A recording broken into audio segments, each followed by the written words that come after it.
过去是讲他是一个政治家、改革家、革命家，是吧？他想要改变中国所以梁启超跟一帮人一起搞了一个叫变法，大家记得吧？哎，对康梁是吧？变法，结果变法怎么样？失败了，失败了。跑啊！那么什么叫变法？造反。简单的说就是从上而下、自上而下的改变中国。那么自上而下改变中国，给这个皇帝提建议，然后由皇帝来主持，结果皇帝不愿意改了，然后就完蛋了，是不是？所以梁启超就想，他说自上而下这条路已经堵死了，那有没有另一条路？所以这时候就想到第二条路，就是能不能自下而上的改变中国？革命，可以的那么自下而上改变中国要干什么？要发动群众。怎么发动群众？要找到一个大众能接受的媒介。什么东西大众能接受？如果今天你要想让大众接受的媒介是什么？短视频、抖音，什么微博、微信，是吧？什么抖音，是吧？这些就是大众媒介。但是在那个年代里面，什么是大家广泛接受的东西呢？梁启超找来找去，找到了一个东西，小说。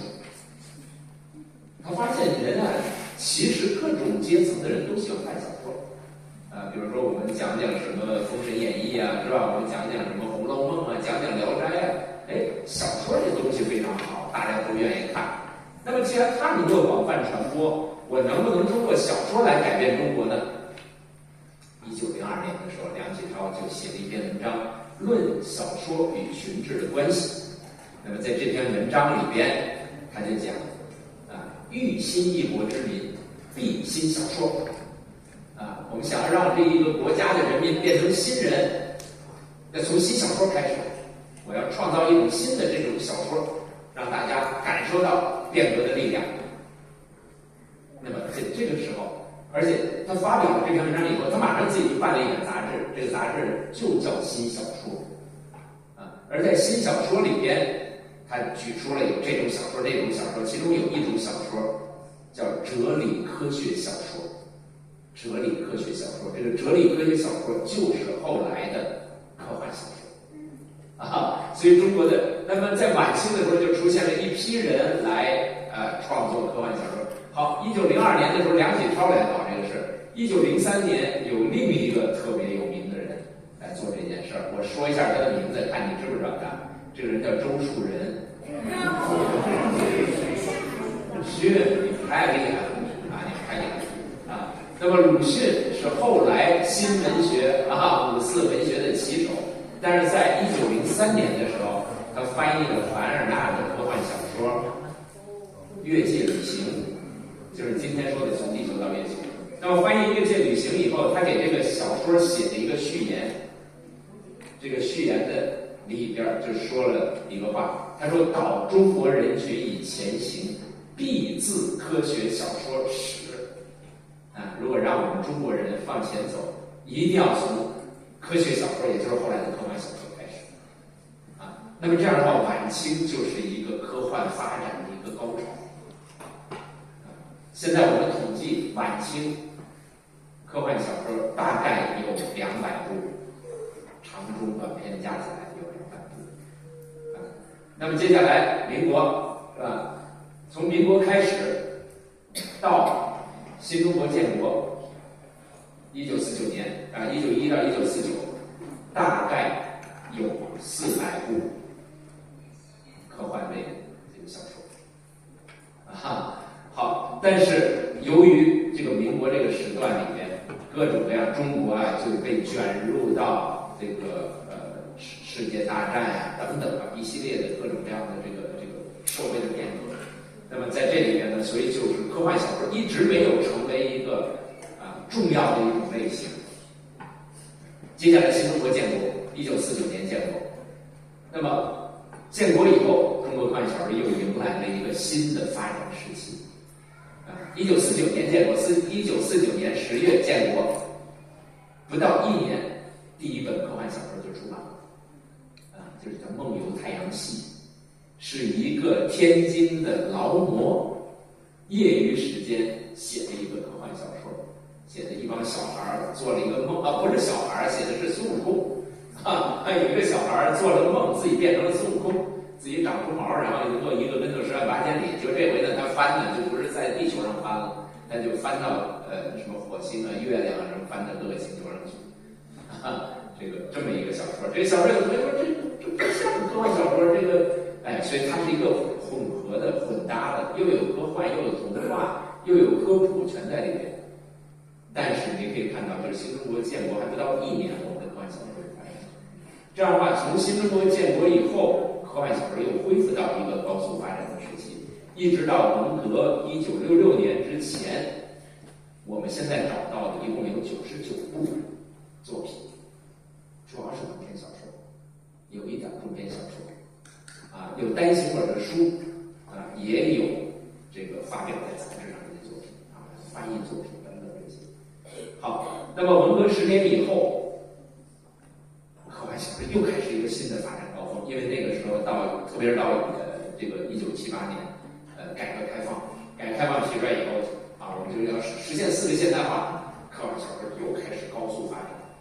到20世纪末，大概有600多部作品在这段时间里。而这段时间的最后一个人出现的，就是刚才那几个，一个讲《流浪地球》是吧？流浪地球，一个讲《三体》这个刚才讲的是那个叫这个球状闪电是吧？球状闪电这些，就是这个作家刘慈欣。刘慈欣是什么时候出现的？刘慈欣就是20世纪的最后。1999年出现的一个新作家，就叫刘慈欣。那么接下来21世纪以后，中国科幻就蓬勃发展。那今年夏天，在这个郑州开了一个会，就庆祝《三体》这个书走向世界10周年，开了这么一个会。《三体》这本书到现在为止，在全世界已经销了3000万册，那么3000万册在海外的部分一共有39种语言，加起来650万册，650万册听着好像是不多，因为我们听大数据听太多了，是吧？650万不太多，但是就这个数字已经超过新中国建国以后的所有的文学作品向海外的销售所以我们今天是。那今天每年到底有多少科幻小说出版？大概在700到1200本，700到1200本。那么700到1200本是什么意思？就是每天你到市场上去，至少有2到3本新的科幻书在出版。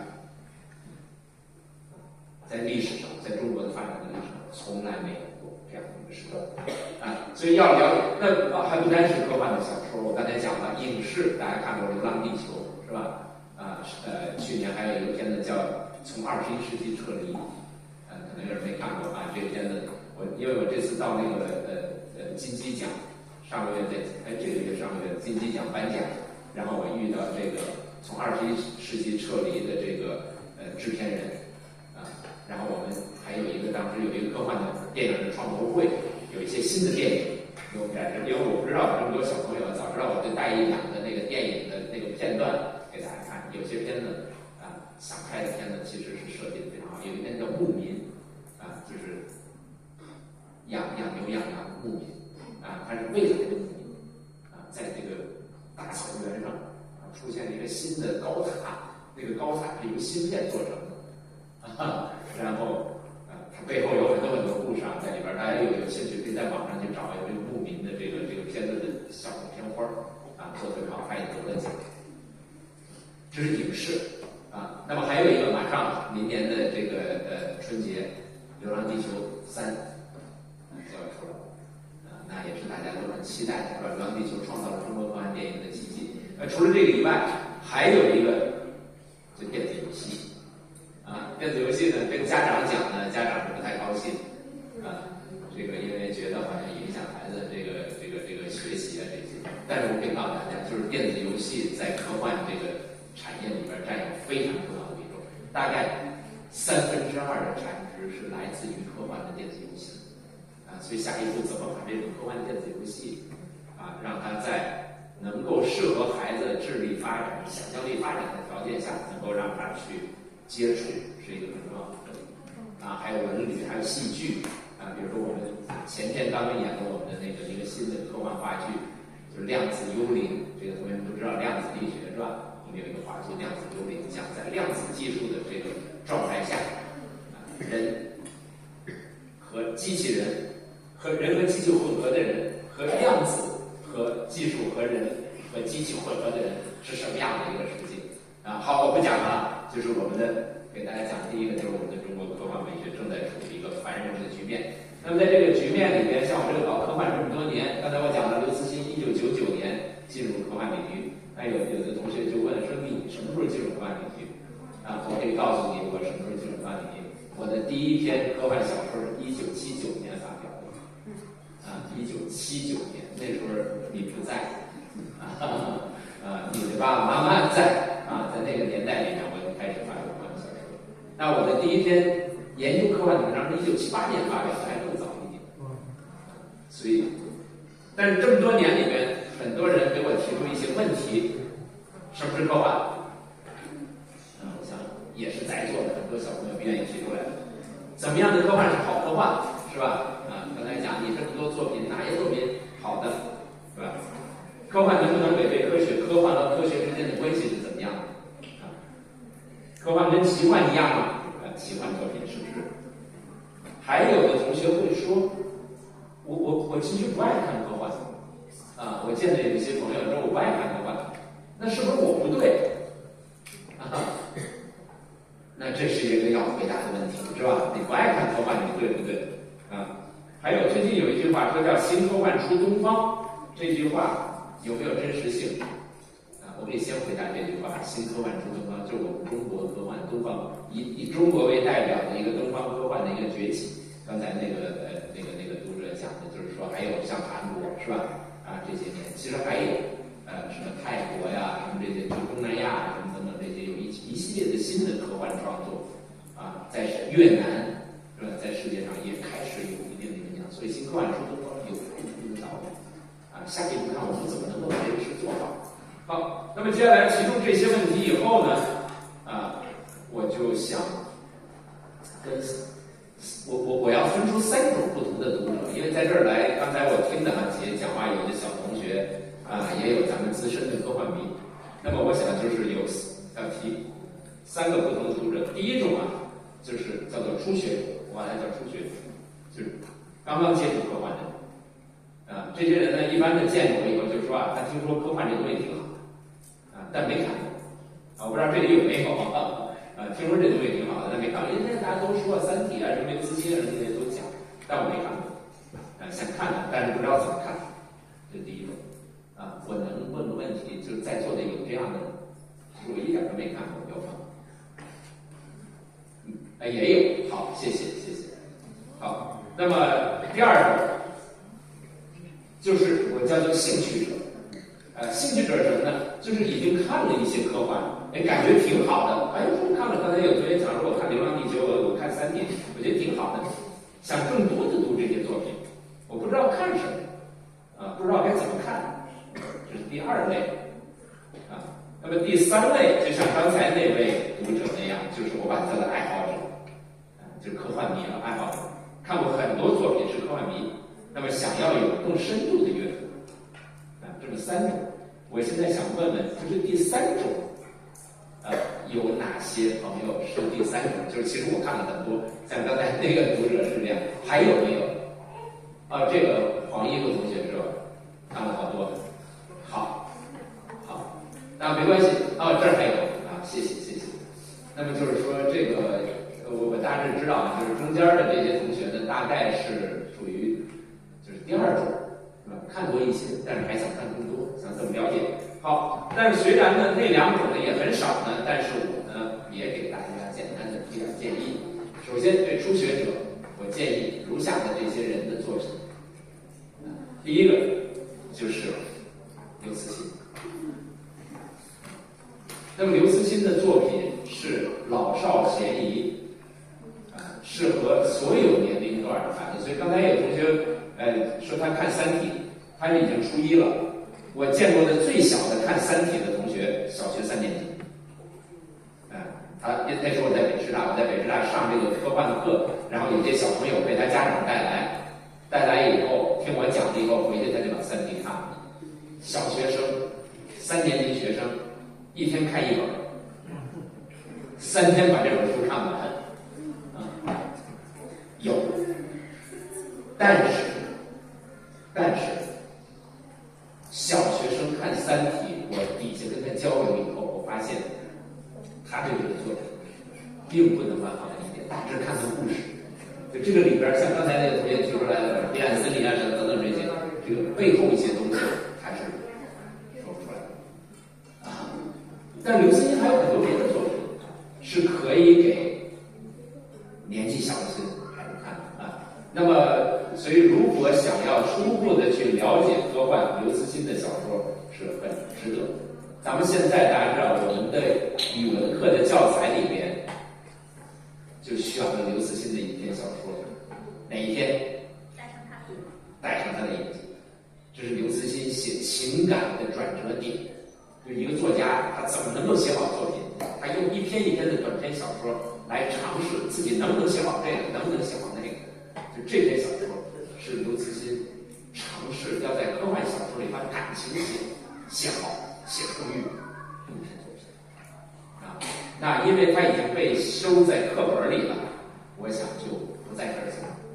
如果这儿在座的有咱们中学老师，将来要教这个课，我马上会出一本书，叫《无言论中小学论青少年科幻教育》，在这里边我专讲就这篇作品应该怎么讲啊，刘慈欣的小说应该怎么讲啊，大家有兴趣，大家将来去找这个书来看。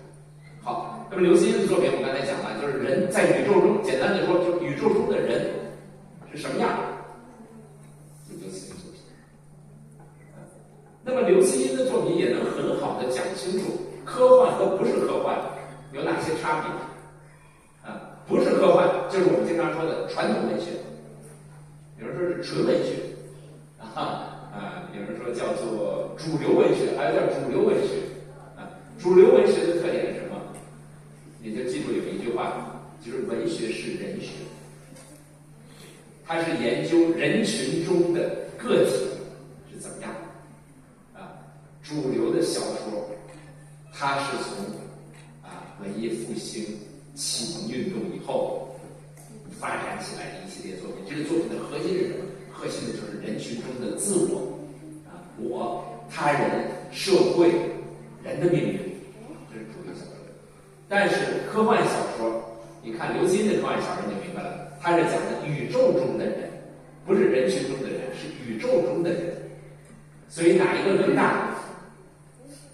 刘慈欣更大，科幻小说更大。所以有一次我们在中国社会科学院文学研究所开会的时候，刘慈欣就讲过，他说，如果文学是人学的话，那么人存在这个宇宙中只是很短暂的，对吧？到现在为止，我们说是10万年、20万年，再往前几十万年吧，大概人的出现那么人在后边还有多少年的历史，我们也不知道。现在有的老师说，如果人不理智、不明智。动用核武器，那我们很快会毁灭。原来是讲核武器毁灭，现在还有一个新的说法：如果人工智能，我们不理智，也会导致我们毁灭。现在大家可以看人工智能的所有的国家提出的报告里，都会说人工智能是有危险的，只不过各国对这个危险的评估，它的百分数不一样的。有人说有1%的危险。它可能会毁掉我们，有人说有5%的危险毁掉我们。那中科院有一个教授叫刘一东教授，他就研究科技风险，他现在可能在深圳在开会他就曾经跟我讲，他说什么叫1%的危险？我用一个通俗的话讲，就是说坐100次车，可能有1次出事儿，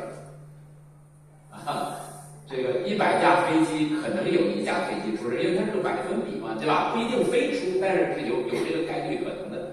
那么如果坐飞机的话，大家知道别说坐飞机，就说坐汽车，说你出去以后，你有1%的可能一会儿要撞车。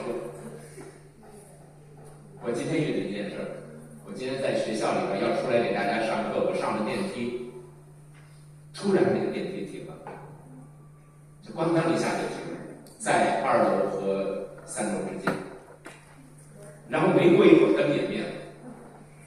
幸亏我带了手机，我就赶快打电话报，我说快，我说我关在电梯里，不但有我爱人，然后我的家里小孩还有阿姨，我们4个人全在里面。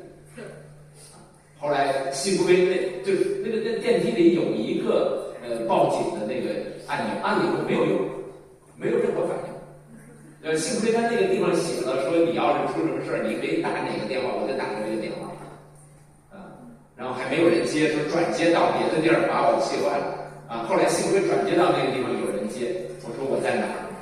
他说您那个怎么说，就是先安静我们赶快去救你。但是他们来救我，大概用了10多分钟。来了以后，然后说，我就听见外边有人说那个您在里边等一会儿我们这把这个电梯慢慢的挪到1层，然后我们打开门让你出来。好，不讲这个电梯出事的百分比概率是多少？大家也知道是吧？也是，但是虽然概率很低，但是有。好，我刚才讲了。如果你将来你出门以后坐车，100辆车里面会有1辆撞车，你肯定说，我听完讲座，我宁可走路回家，我不坐车。为什么？万一我是这100个人，对吧？100个人中间的这一。那么如果我讲飞机，一天在天空中有20万架飞机在飞，如果只有1%的这个出事的概率，得有多少架出事？你算算，100架1架，1000架10架，1万架100架，10万架1000架。那么1%的概率实际上也很高，是吧？所以说人工智能毁灭人类，哪怕仅有1%的概率，咱们也都完蛋，对不对？所以今天人工智能也是一个有危险的东西那么我为什么要讲这个？我是讲人的过去的时间也不长，未来的时间有多长，我们现在也不知道。但是无论未来时间，就是说事物总是有从生到死人永远是比宇宙的年龄要小，对不对？是吧？从出现到消亡，宇宙的年龄更大。所以刘慈欣说的，宇宙中的这种存在，宇宙的历史和人的这个存在，人的历史，哪一个更大？所以按照刘慈欣的说法，科幻文学应该包括原来的主流文学这是一个很有意思的说法科幻文学包括主流文学，因为主流文学是看不上科幻文学的，说你们这都是类型文学，你们这都是写物的我们是写人的，人是最高尚的。但是按照刘慈欣讲，就是说我们才是写最全面的。你们只是写的这个人的一部分我也可以告诉大家，当刘慈欣讲完这个话的时候，没有任何反应那些专业的作家们听了以后都完全要么是听不懂要么是完全就不想听懂。好，我讲远了这个是如果你是一个初学者，刘慈欣的小说。第二个，刚才所以看见我讲的这个贺德江的小说是吧？江湖南的小说非常好看。这个有没有人看过有一个电影叫《降临》有看过的，《降临》就是根据他的小说改编的。就是假如我们现在看一个字这个字只代表一个意思假如将来我们能有一种文明，它有一个字，这个字上能够把过去、现在、未来的所有信息都写在这一个字里边，那这个字很厉害，是吧？那么外星球来的这个宇宙飞船，他们就有这种文化，他们的每一个字上面，过去、现在、未来的信息都在里面。换句话说，你看了这个字，你就知道未来。那么未来就没有那种就是叫做决定性的未来，是吧？所以那当你知道未来了以后，你这个人又要怎么生活呢？我只是讲一个非常，就是这故事有很多侧面在里边，我只是讲这一个侧面。所以这个特德·江，这个江宏南，他小说写得他大概是每2年才写一个作品，2年写一个作品，基本上就是短篇小说为主。每一个作品他会去覆盖一个学科，比如说今年我写一个小说数学，2年以后我写一个小说化学，再过2年我写人类学，所以他一共他加起来作品大概就是中文出版的2本。当然最近他写一些中篇长篇这些，但是每一篇作品肯定得奖，因为他想的特别有意思我不讲了，因为我没时间。就是初学者可以看的。第3个我建议看这个罗伯特·索耶Robert J. Sawyer。索耶是什么？索耶就是今天的凡尔纳。你要去看凡尔纳的小说，挺好看的，是吧？好多同学都看过《海底2那什么这些。但是凡尔纳小说在今天看有一个问题，就是过时了。科学技术他讲这些事儿过时了。索耶今天的凡尔纳，你就记住，他写的今天的各种各样的事情是用凡尔纳的这种，他不是用凡尔纳的方法，但是他很像凡尔纳。我举一个例子，我在北京的时候组织过一次他的这个报告会，就在科技馆。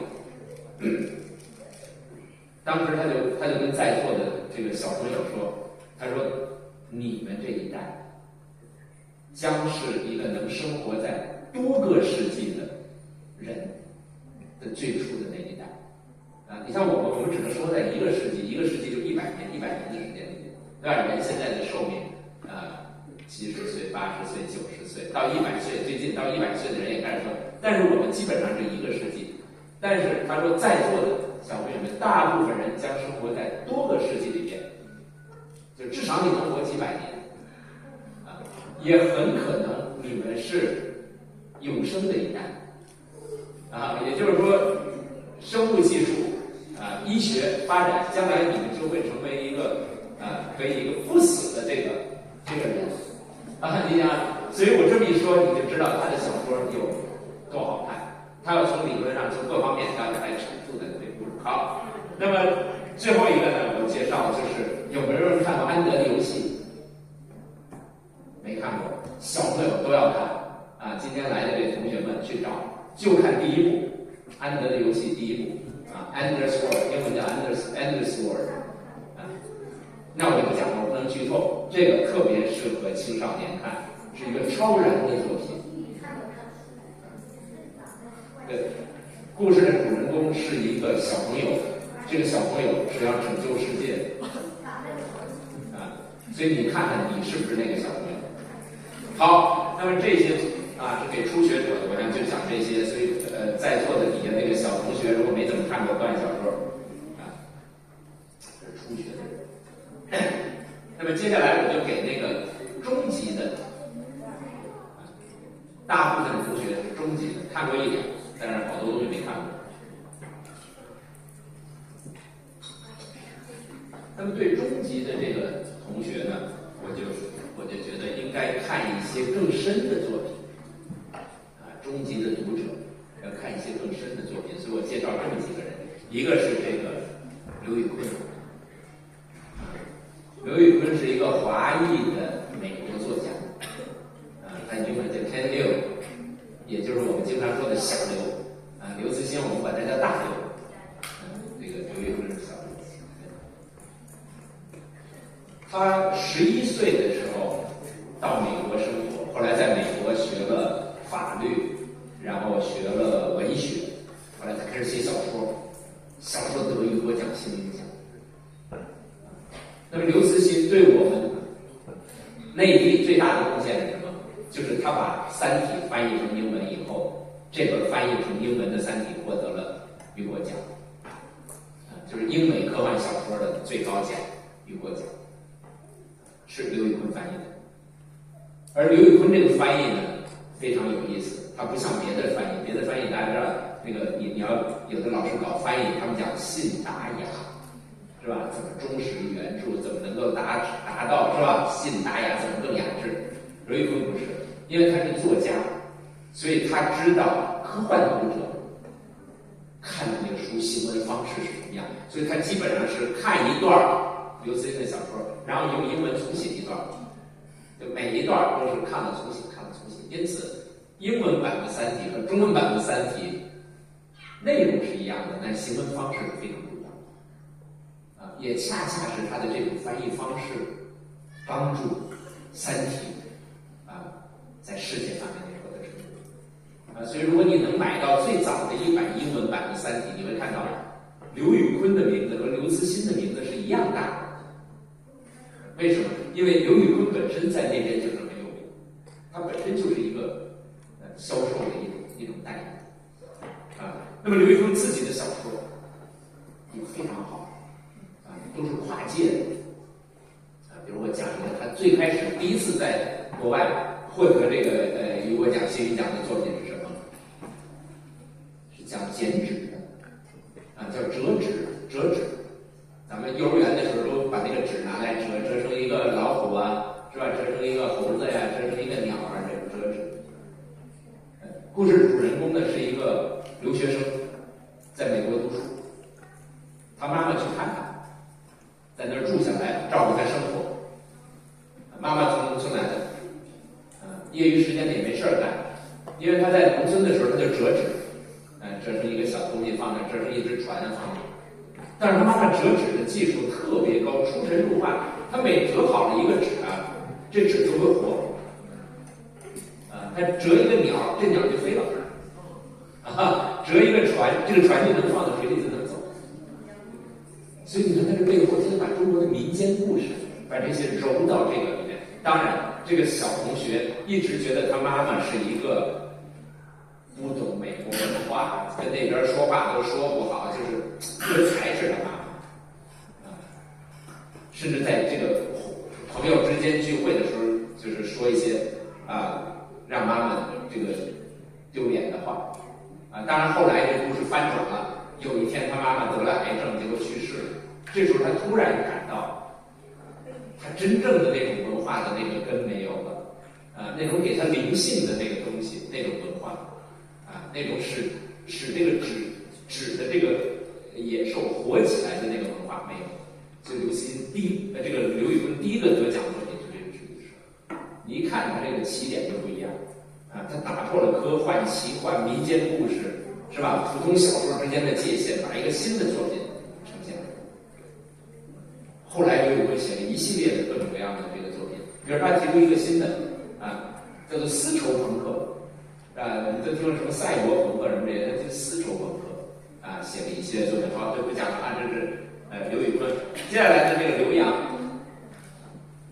本来是我的同事在我们南方配大学任教，后来他又离开我们投奔，现在到重庆大学去当老师去了刘洋是什么人呢？他是个凝聚态物理学的博士他是唯一在我们中国既能拿到国家自然科学基金项目，又能拿到社会科学基金项目的这个教授所以他一个人可以同时从事两种研究。那我是怎么认识刘洋的呢？因为我在北师大时候开这个科幻课那么有时候后边就有一个同学我不认得，在那儿听课所以结束的时候，久而久之我就下去问，我说你是什么人？他说对不起，他说老师，他说我是物理系的博士他说我听说你这儿有科幻课，我来你这儿听所以别的人，因为我正好上课的时候会讲怎么写作什么这些后来别的同学都没怎么写作就他写，然后帮助他把作品发表，现在一发不可收拾，成了一个重要的作家比如他写的第一部长篇小说《火星孤儿》出了以后，马上就被拍成了电影和电视剧有同学说我没看着，对，很遗憾，就这片子到现在也没上映，就不知道为什么，就是说这个背后是怎么回事。但是他持续的写，后来又写了第二部、第三部刘洋的作品特别有科学的那种神奇感所所以我把它叫做物理学的奇迹世界。比如他讲说中国制造了一种高速的那个火车，快极了，快极了。结果呢，开的过程中出事儿了，为什么？就是他那个控制不了速度，结果越来越快，快到什么程度？大家知道？就快到7.9每秒钟7.9公里，低宇宙速度，就没办法，这些人这个车又停不住到了7.9，就干脆那个司机说出去得了，从地球上就飞出去了。飞出去了，这个火车因为它高速火车，它密封很好，所以里边有这个呼吸。那飞出去以后，它没地儿去呀。结果这些人就停一个火车，然后想办法怎么让它最后落在月球上，然后这一车人跑月球上去了。当然有人说你这个说的你相信我，一个物理学的博士，他能把这些设计的都特别好。你一看里边完全是符合各种各样的这个科技原理所有的事情。我只讲这么一个故事所以刘洋的小说特别值得看。好，那么这是你看刘宇昆的那个东西方文化的碰撞放在里面了。你看科幻还有这样的，是吧？和刘慈欣不一样。那么刘洋的这个把物理学做到极致的又有。那么再讲一个这个布拉德伯里Ray Bradbury，他是把诗和科幻写在一起，所以在他小说里边的宇宙，在他小说里的火星，在他小说里的未来都是诗。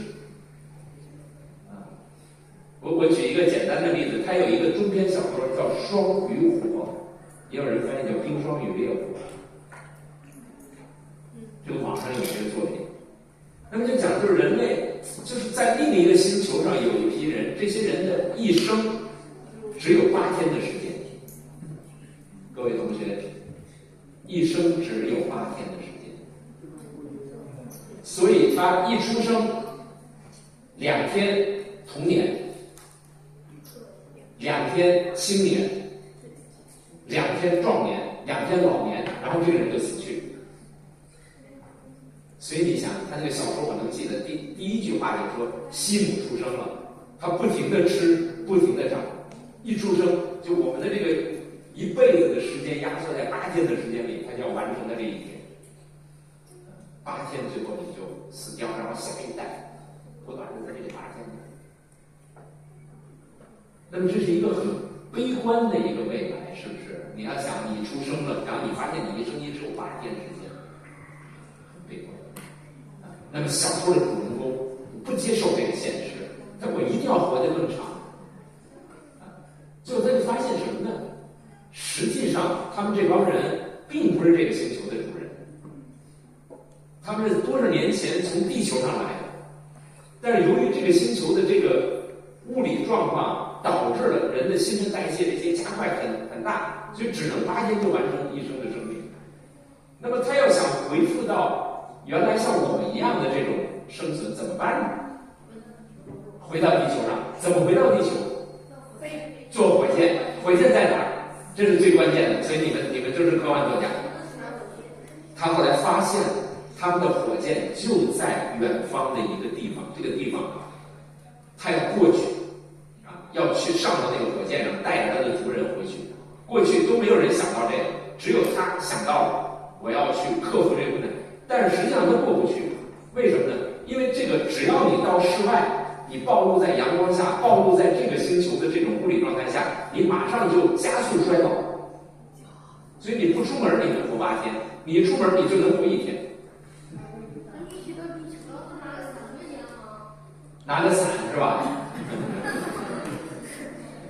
那伞是顶不住那种粒子流，顶不住那种基本的那个。那火箭为什么没坏呢？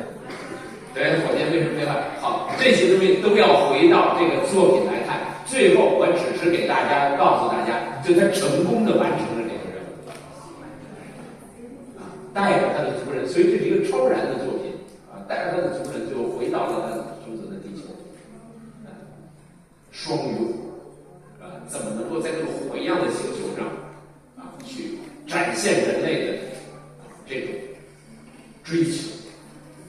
好，不讲了。布拉德伯里还有别的，比如他有《火星编年史》也写得特别好。就未来的一个火星是一个人类和火星人和火星人的鬼魂在一起生活的世界，都是一个非常美妙。火星上有河流，有什么都有，很有意思。好，不讲了，这是一个。好，最后还有一个，如果你是还想更多的去观察科幻，我还要讲讲这个反乌托邦。一说反乌托邦，大家就都想起什么1984反乌托邦三部曲1984。但实际上，反乌托邦三部曲里的第一部是扎米亚基写的，不叫反乌托邦，现在翻译叫乌托邦，扎米亚基写的。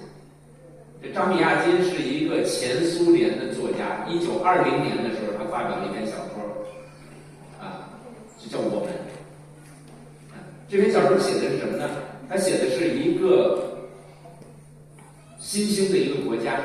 这个国家呢，想通过科学的方法来管理。咱们现在都说科学是最好的，是吧？科学是能帮助我们这个消除各种障碍，能够有效率什么等等这些。所以，那么科学里边什么是最根基的东西呢？是数学。数学是最根基的数学，然后物理是吧？然后才是数学。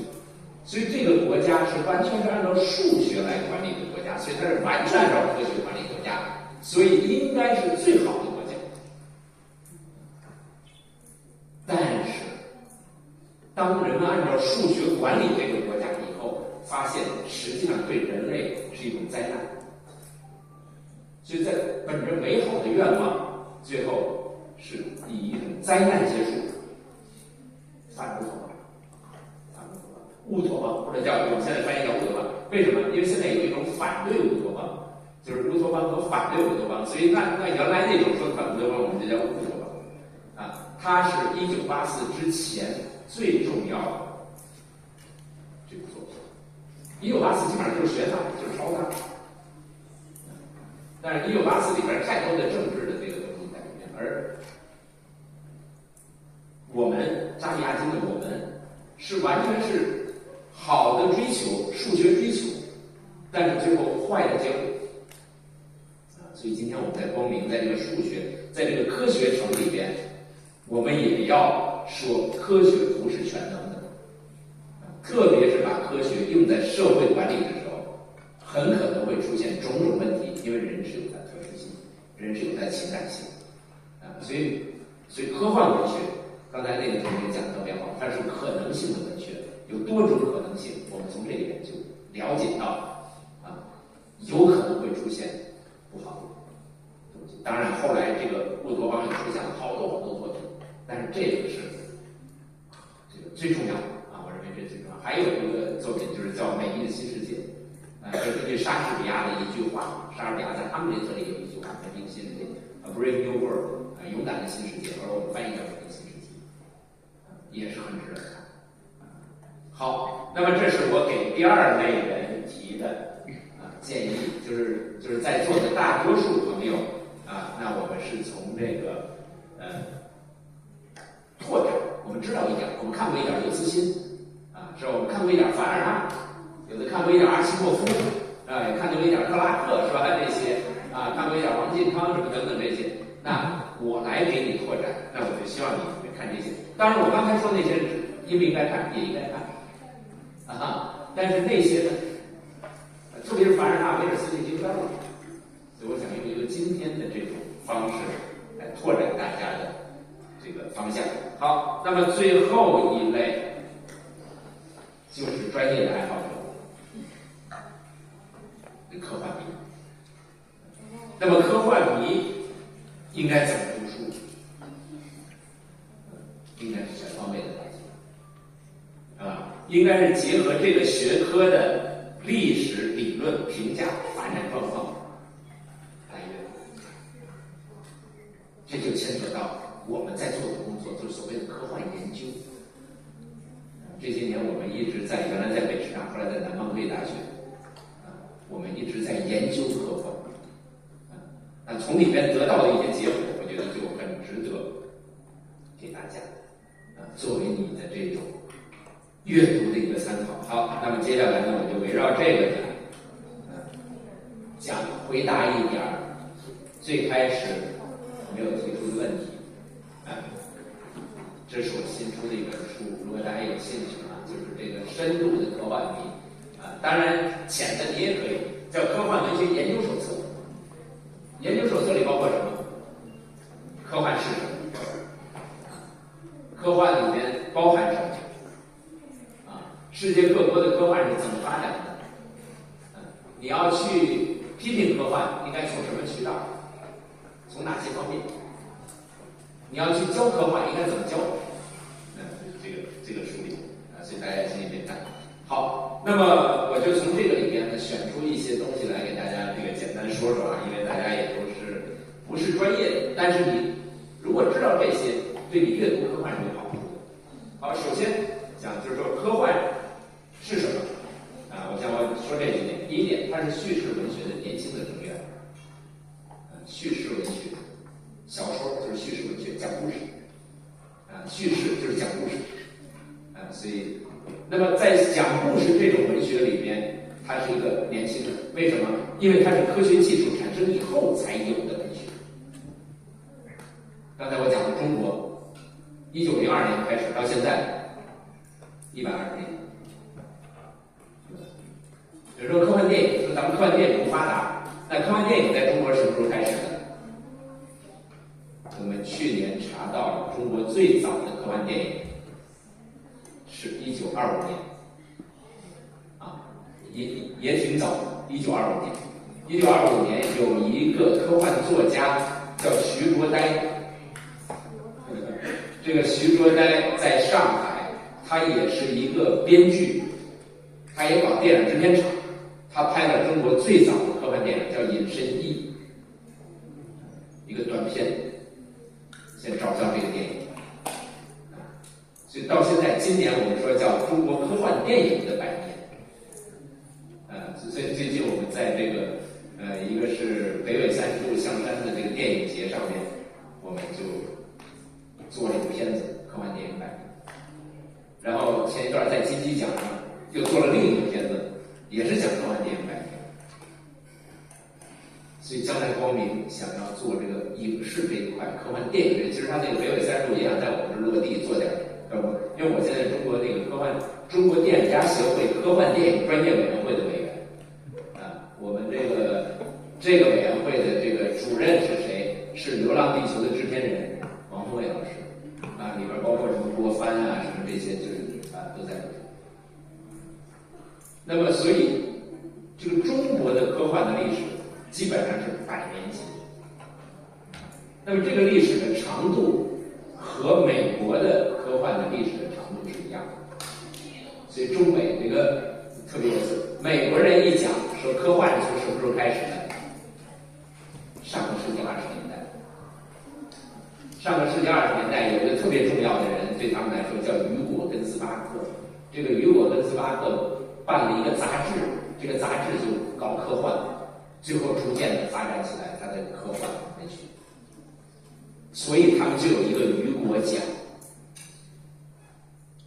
所以我听说有一个有意思的事儿，就是刘慈欣在获得了雨果奖以后，因为他是山西的，所以山西那边作家协会就给他庆祝。然后他那个领导就说我特别高兴，他说为什么？因为我最喜欢看雨果写的小说维克多·雨果说你看你终于得了奖，那其实这不是一个雨果，维克多·雨果是法国作家是吧？那主流文学作家，而美国这个雨果跟斯巴克是他们的。所以他是从那个时候开始发展起来，但是英国人是不认这个的，他们说我们比你们早所以英国有个作家 Brian Aldiss， 这个 Aldiss 我也见过，他就提出来，他说我们只是超过200年的历史那么200年他从什么算起？就从弗兰肯斯坦。所以那么为什么他会讲弗兰肯斯坦是科幻最早的作品？是因为英国这些作家他们在上世纪60年代写的一些作品，这些作品跟美国的小说完全不一样，叫新浪潮作品。那么为了给这个新浪潮作品找到根，他们提出来的其实科幻小说，我们这科幻小说比人家还早我们是在200多年所以现在我们经常讲什么弗兰肯斯坦讲什么这些1818什么等等这些，就是走的这个。其实德国更早，德国人讲他的科幻文学，大家知道行星运动三定律，开普勒就写科幻小说，那300-400年前，所以实际上世界各国认知的这个是不一样的啊。但是不管怎么说，它都是短暂的，因为真正叙事文学和历史是从荷马史诗，从古典的这些故事一直发展，所以它是一个很漫长的一个历史时段。但是科幻文学是最后生成在最后阶段生成，所以这一点我就说就是要了解的是叙事文学的年轻时间，但是有一个久远的历史。那当你这个阅读，你做深度阅读的时候，你就要去观察这个久远的历史到底是怎么样，这些历史中给我们提供了一些什么有意义的东西。为什么我们从刘慈欣今天的小说里面，其实可以看到整个全世界的作品？我最近那个书没给我带过来，我把那书给我就是在这个书里边好，谢谢我今天拿着另一本书一会儿我也会显出来，就是这个《中国科幻文论精选》，就是各种各样的最重要的论文的一个选集。这里面我们就选了好多研究这个《三体》研究什么这些的这个文章。还有另一本李广义老师编的一本叫《地火晴天》，这本书也是一个论文集，它里边选了一个法国的一个学者写的文章。这个文章里就讲，他说刘慈欣的小说里面有世界各国的科幻小说的故事的细仿，就是用细仿的方式把他的故事也放在里面。所以看这个作品，马上就可以看到他们自己的文学的历史，马上就可以想到一些名作，马上就可以知道这是向谁致敬，这是向谁致敬。而你如果要不了解这些，你就完全不知道。所以你们看《三体》和我们看《三体》和咱们看《三体》就是完全不一样，因为咱们知道这里面有多少梗来自什么样的作品，而当你知道了这个以后，你又会感觉，哇，这作品难道是这么一种复杂的结构？不一样所以就是说，深度的爱好者将来要把这些东西都看出来。好，不多说了，这是第一个我要说的，就是他是一个年轻的人，但是也有历史。那么科幻跟奇幻科普是不同的，和奇幻小说也不一样，和科普也不一样。所以有人经常讲说科幻是科普作品，不是科普作品核心围绕就是知识的传播科学传播嘛知识的传播。但是科幻作品，你要是问知识，科幻作品里的知识都是值得怀疑的。所以那个同学讲说黑暗森林，我说你同意吗？他说是有可能的，这个说法是对的而你如果说黑暗森林就是一个描述我们宇宙的知识，是错的那么科幻作品提供好多需要你去认知的，需要你用自己的思想去思考它到底是不是这样，甚至你还要看点别的东西来辅助你来确认这个东西到底应该接受还是不应该接受。所以它更是一本认知的作品，而不是科普的这个基本的这种知识传播把它当成知识传播就错了。所以我一到同学们到中小学去讲课的时候，因为我后边会讲我有一个作品有些人就说我从你这作品里学到了什么知识，我说你别这么说，我说我这里写的都不对，但是我这里写的都对那么对与不对之间的差别在哪儿？差别在你看了以后，你要问这个到底是真的吗？你的这个疑问是很重要的然后你进一步去学习，进一步去了解，问别人，然后你再来确认这个是真的，那个是真的。这个过程是帮助你进步的所以它不是科普的故事，我说一下。那么它也不是奇幻，这个更不用说了，是吧？奇幻背后是魔法。哈利波特到了9又3/4车站，他想要穿过那个墙，他怎么穿？推着那车穿。很简单，魔法，他靠魔法才能穿过去。科幻小说魔法不行，你一定要给它科学的原理穿科幻小说里也有好多穿越，这个穿越是靠科学完成的，靠科学的精神，靠科学的探索，靠科学家的活动来完成。好，这是我要说的第一点啊。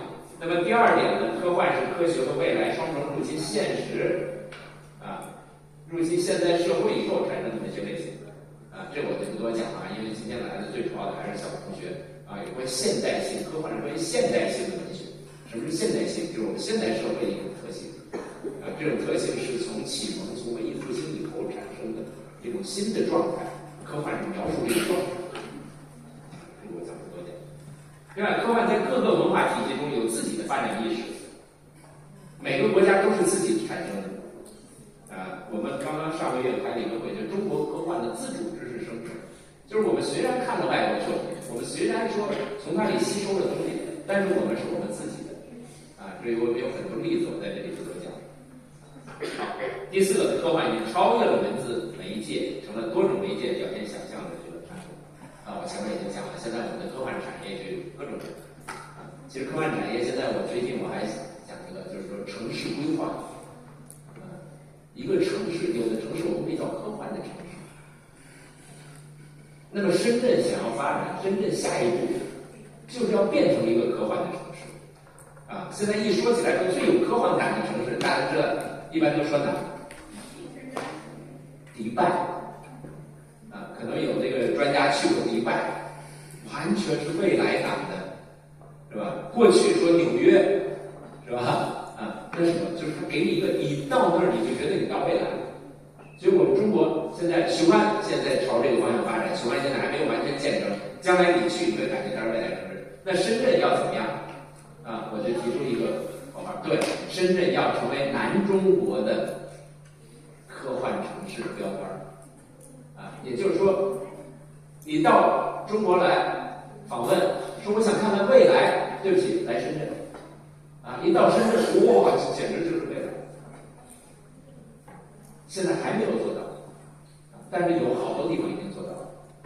我那天去福田，参加他那个福田图书馆读书业开幕式，当时就让我们参观。他说我们这儿现在一到晚上，你别进来，为什么呢？他晚上我们用这个无人机每天在这图书馆里边对每一个书架在这儿扫描。干什么呢？就过去咱们要找哪本书放错地儿，是吧？都是人来找，这数是那数。他现在就无人机扫一遍，然后他按照那个标准的一对，哪个书放错地儿，第二天早上人把这些书放在合适的地方。这个书放错地儿其实是很难弄的，特别是大型的图书馆，可能一本书一放错地儿以后，多少年了都不能再看这本书，因为找不到了，按照这个号你找不到。所以你像这个都是别人都没听说过的，是吧？无人机去干这些事，当然还有我们的方向，就是我们怎么能够从多种角度来把科幻不是一个简单的叙事文学，而是一种丰富的内涵的各种各样产业形式的这么一个。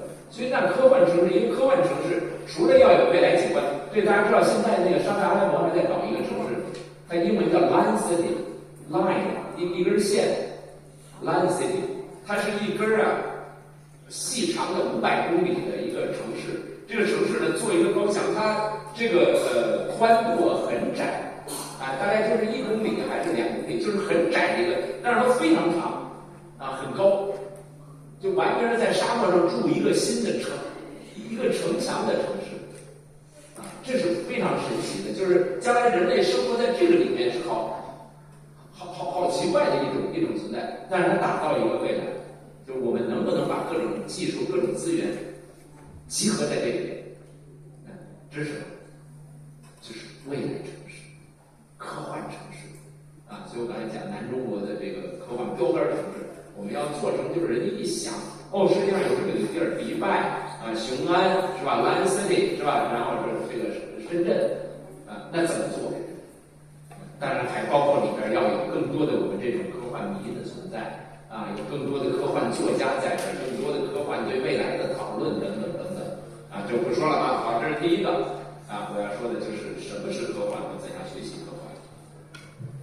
好，第二个问题回答大家，什么是好作品以及怎么阅读这些作品。这是我刚才给大家看的，就是我这本书。其实这本书有666页，收集了过去的30年里边的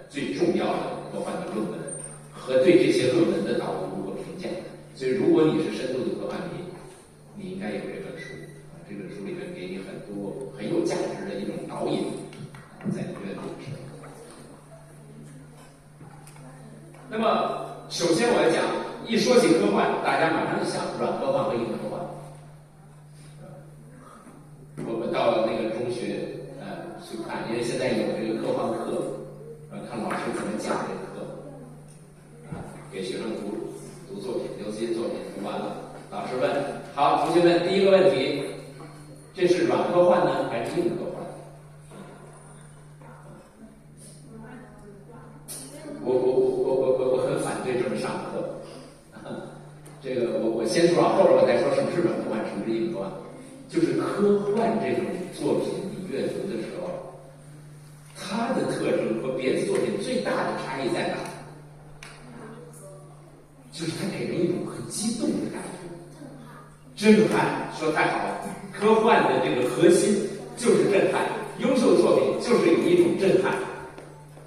那么，如果你上课的时候，你要想把这个课教好，你就是要让学生完好的理解和接受这种震撼，并且通过这种震撼，重新来观察和想象这个世界，这是科幻的核心的这个内容。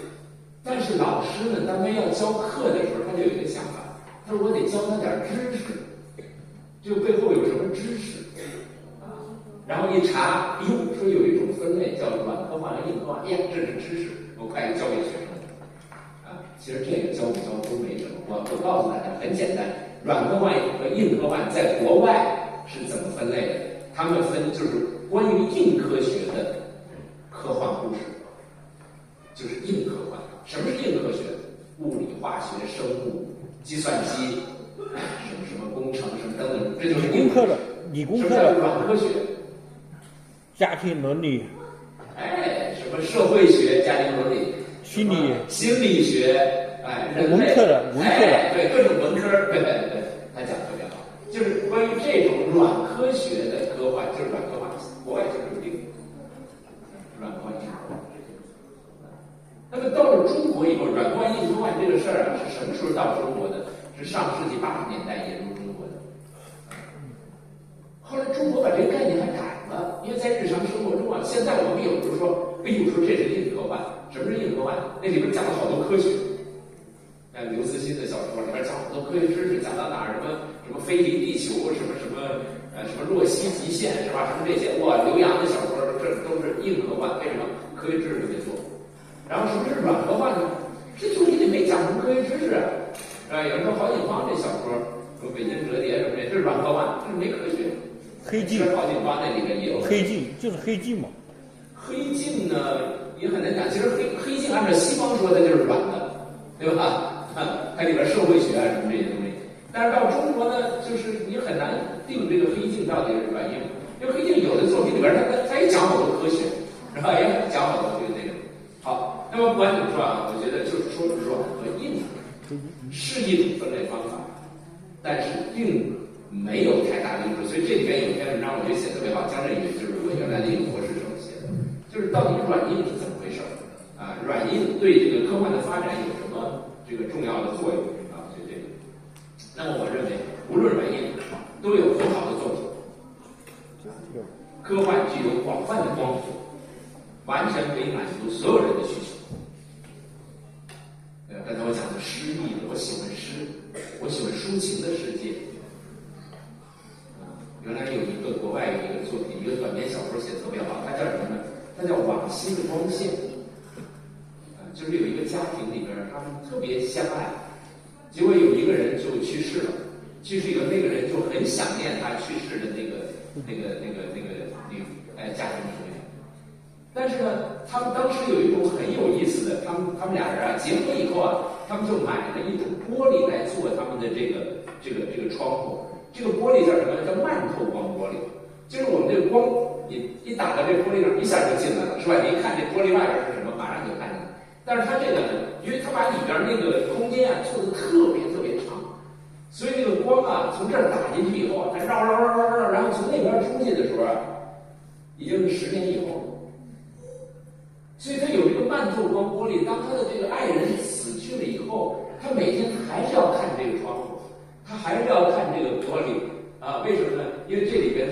衬的他爱人的那个影子在里面啊，所以他把他的这个思念都就这么简单一个故事，但是你能够感到它里边的那种情怀啊，所以我就讲就是说，好的科幻小说它那个情感这个东西是在里面。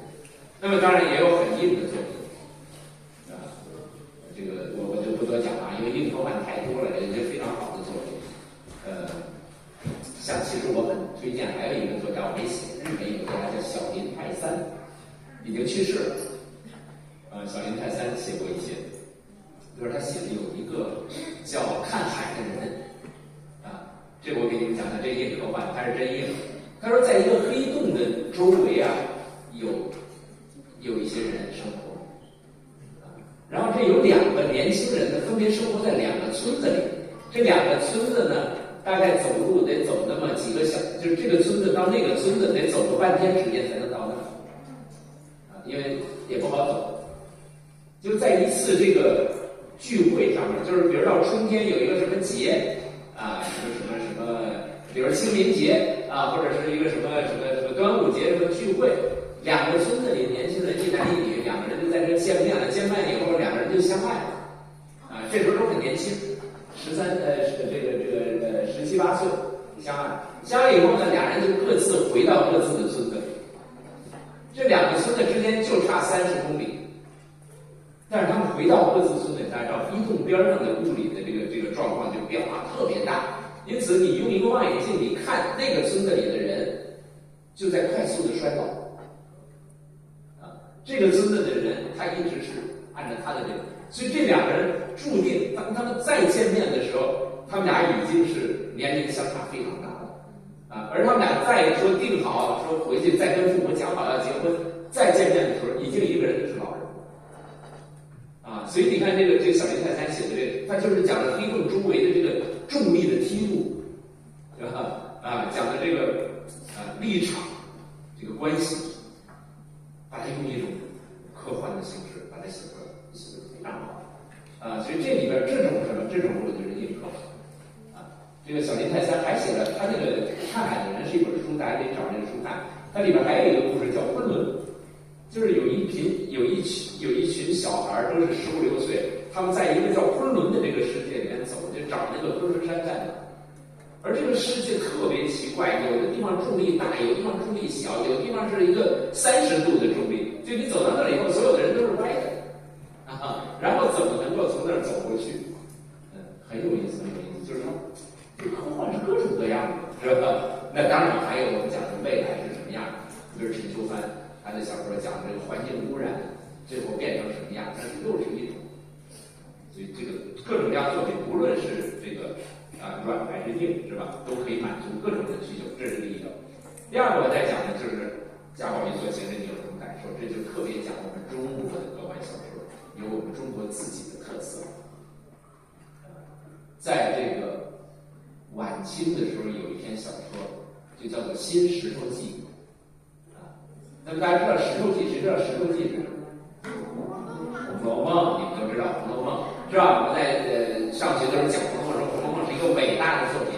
那么老师还会说《红楼梦》后来就有好多人写续《红楼梦》而且老师会说续《红楼梦》没有一本是好的，对吧？确实是没有一本是好的但是我要说有一本有点怪，就是《新石头记》。《新石头记》是一本科幻的续《红楼梦》它是由晚清一个著名的作家叫吴简人，这个人写了好多小说，社会小说写了很多，他写了一个叙述那么大家知道《红楼梦》的结尾的时候讲的是什么？谁知道《红楼梦》结尾的时候？对，贾宝玉出家了，对，来了一僧一道，对，夹着他走了，然后3个人是吧，不知所指，不知去哪。小说结束。那么这个《新石头记》去讲就是过了几年，贾宝玉耐不住修行，又还俗了，他不当和尚了，他又回来了，回来以后呢，就到了哪儿呢？就到了上海。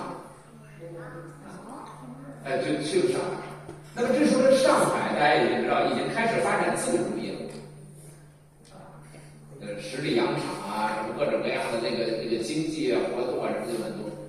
那么对贾宝玉这种人来说，最讨厌就这个，是吧？贾宝玉是那种生活在自己的世界里面，是吧？完全都对世俗这些事儿都不关心，所以他在上海就没法生活，没饭吃。可是恰好有一天啊，他就是在快饿死的时候，碰见他们家一亲戚，就是原来在大观园里边最有社会交往的人是谁？你猜猜？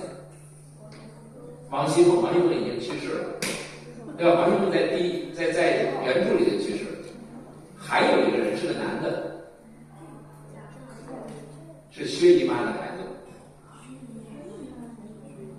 薛姨妈的大儿子薛蟠。薛蟠呢，当时在上海做生意，他因为原来就一天到晚跟人家搞生意啊，什么搞这些乱七八糟的，所以呢，他在那儿做生意的时候，就看见了贾宝玉，然后就说：“哟，这不是宝二爷吗？是吧？”然后就说：“你也没反正你跟着我得了啊，我是大款，你跟着我，然后我们就做生意。”贾宝玉就跟着他见这个人见那个人但当然肯定不行，贾宝玉这个人就是完全就是对这个，最后就把他们臭骂了一顿，然后贾宝玉又走了，又上山了。这次上山他去了哪儿呢？去了泰山。可是这次到了泰山，他感觉就不一样了。为什么呢？他到了那个山门那时候，你看上面有一个大的那个拱形，上面写着4个大字，叫什么呢？叫当代圣境还是什么未来圣境，反正就是有这么一个非常现代的这个词在上面。我说这个很奇怪，这跟我过去走的那些山都不一样。然后一到门口，人说：“你还不能进，为什么呢？用现在话说，你得做核酸。”那会儿没有核酸什么，就是我得给你体检，得看看你这人身上，就现在不是过安全门嘛，是吧？看你这身上有怎么样。所以对他身体扫描了以后，身体不行，你不正进。为什么？因为我们这是一个非常科学的世界文明圣境。我想起来4个字儿：文明圣境。到文明圣境你不能来，为什么？因为科学已经探测出你身上有问题。那怎么办呢？就你在这儿再住几天，然后你吃我们给你的东西，吃药吃什么，然后一点点把你的身体搞干净，搞干净以后进来。我进来以后，有人接待他，谁接待他呢？就是科学家，就是科学家。这个主人公的名字他叫老少年，一个老少年。这个也特别有意思，就是老少年这个词在中国过去是有它的渊源的，老又是少年然后把他接进来，接进来以后就带他看了文明圣境里的各种各样的先进的科技，比如说他们可以坐潜水艇下来，他们可以坐飞碟飞在天空中，飞在天空中干什么呢？飞在天空中去射击大鹏。大鹏展翅，说的太对了。大鹏是哪儿的？神话。谁的作品里边？庄子《逍遥游》里边讲我们经常说鲲鹏展翅9万里，这个翅膀飞行，巨大的生物在天空中，但是这些文明圣境的人用他们的科学技术要去打这个去年出了一本书，叫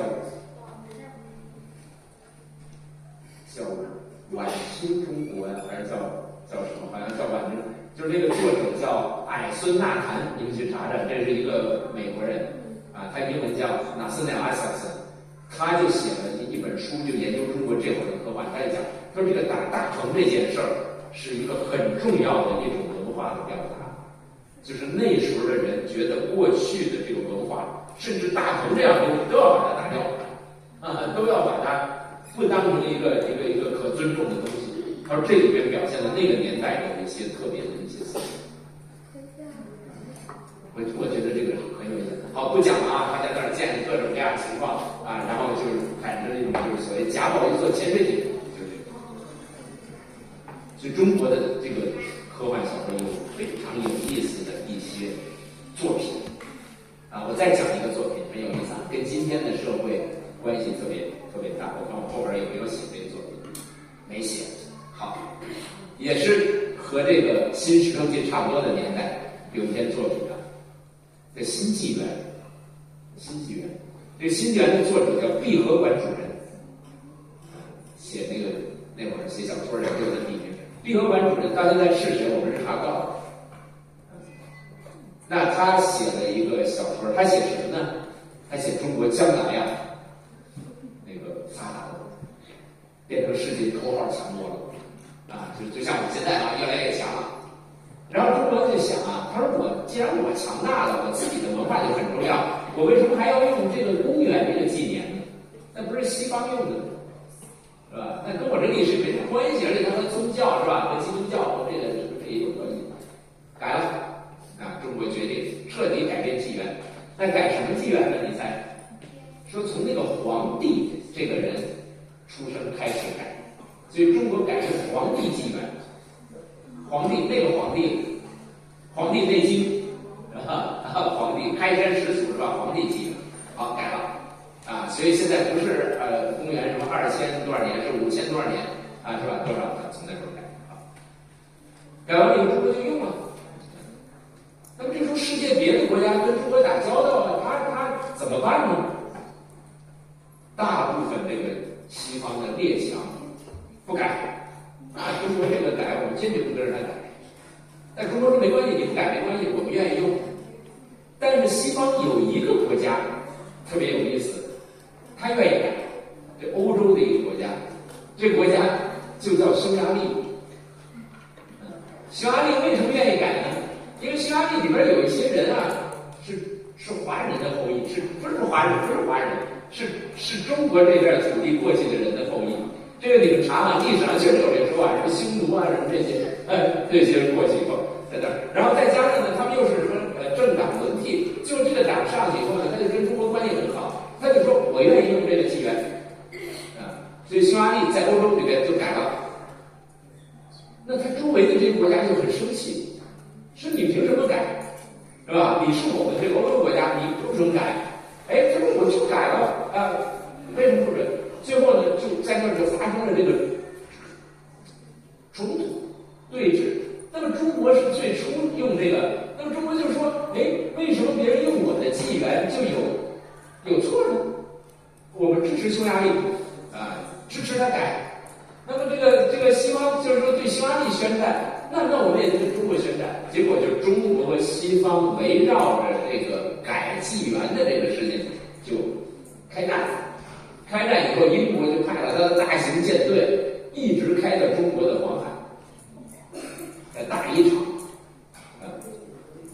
战争，大国之间战争。那时候还没有美国，美国还是个就是大国就是英国啊什么这些就。来了以后，中国马上这个皇帝就点了水军多少只船，是吧？然后跟他们打啊。第一仗一打不行，他船坚炮利，我们打不过。打不过以后赶快收兵啊，然后停下来，然后说怎么办？咱们武器不行，怎么改进武器？后来有一个人就讲，他说我的老师他是搞那个就像化学什么这些乱七八糟炼丹什么那些，他说他那个东西就绝对是一个能当武器。说你老师在哪儿？我老师在哪儿一个山里边，他不愿意出来，快去找他啊，说服他。国难当头，要把这个东西拿出来啊，就找他以后把这东西做成了那个新式武器，装到我们船上，然后一出去打赢了啊。所以整个这个小说就来来去的，就是东西之间就围绕着这个中国改年号这件事，就展开一场世界大战。我就不讲这个过程，到最后我可以告诉大家，就中国打出了黄海。打到了印度洋，啊，然后一直朝着红海那边，啊，就是整个这个小说，我看的时候，我觉得这是一个自嗨，但是有一阵儿我在电视里边听那个军事专家讲，说中国的海军应该怎么发展？他说海军应该是3步走，第一步。叫做我们要办一支黄海的海军，这个黄海不是指的中国的黄海，是指的这个海很浅，就是近处，你看那个水叫黄海，啊，那么我们把黄海的海军办好以后，它是第二步，我们要搞一个绿海的海军，就更深了，就绿海海军。啊，那中国海军的第三步要成为什么呢？蓝海。对，你说的对，蓝海的海军，蓝海就是超级深海的海军。结果我一看，正好跟这篇小说讲的一模一样。而这篇小说是100多年前科幻作家写的。而今天我相信那个军事专家其实没看过这篇小说，他是根据他们军事的基本的原理来做的这个摘要，而这些已经在我们过去的作品中都有。所以你仔细看这些作品，这个重庆大学的李广义教授啊，他现在编了一套叫《晚清科幻大全》，叫什么？